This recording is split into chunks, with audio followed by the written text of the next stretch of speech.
step out of the way. It's pretty much as you'd expect in terms of the personnel out there. Still no Jeremy Frimpong, of course. He hasn't played since picking up the hamstring injury. Less than 5 minutes into the Champions League thrashing of Karabag. That was at the end of January, of course, just as they break out from their hurdle and come over towards us as well to start this training session, going through a little bit of a warm-up.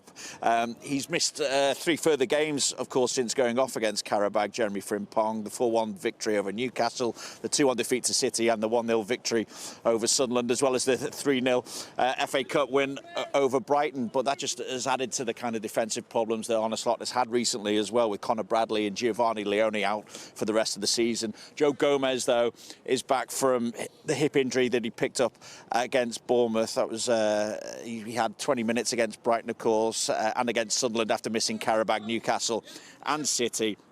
And of course, as you'd expect, still no Alexander Isak either, missing since the end of November with a fractured leg he suffered when scoring the first goal in the 2-0 win over West Ham United. But apart from the injury news that you'd expect, Liverpool have no new injury concerns to worry about.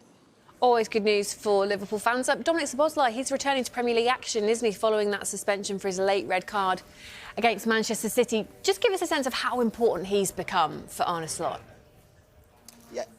Yeah, he has, Hannah, and Mo Salah described him as one of the best in the world after the win over Brighton. Arne Slot, like Mo Salah, has put him in the bracket of the elite players in the world at the moment. You look at his importance to Liverpool over the season so far, and having looked at what he's been able to produce on the pitch, the fact that Kylian Mbappe is the only one with more goal contributions in the Champions League this season than Dominic Szoboszlai. He scored 4 and assisted 4. He gave Liverpool the lead in Marseille. He scored the late winner against Inter in the San Siro.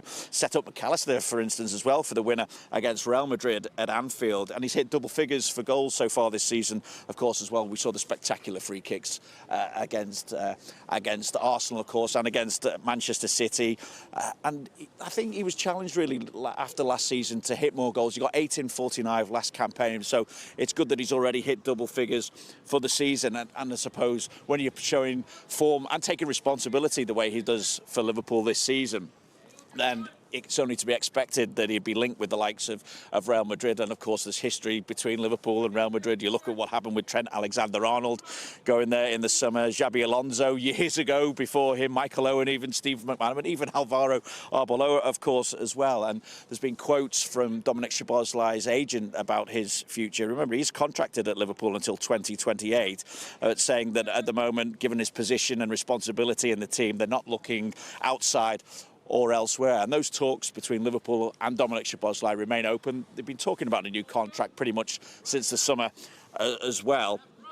And I kind of mentioned Szoboszlai's agent. He's recognised, of course, it's normal as well for there to be speculation as to what's next for Szoboszlai, given how well he's performing. But the fact that Madrid have that interest, and have done really since his Salzburg days as well, maybe emphasises the need for Liverpool to get Dominic Szoboszlai's future nailed down as soon as possible, at least anyway.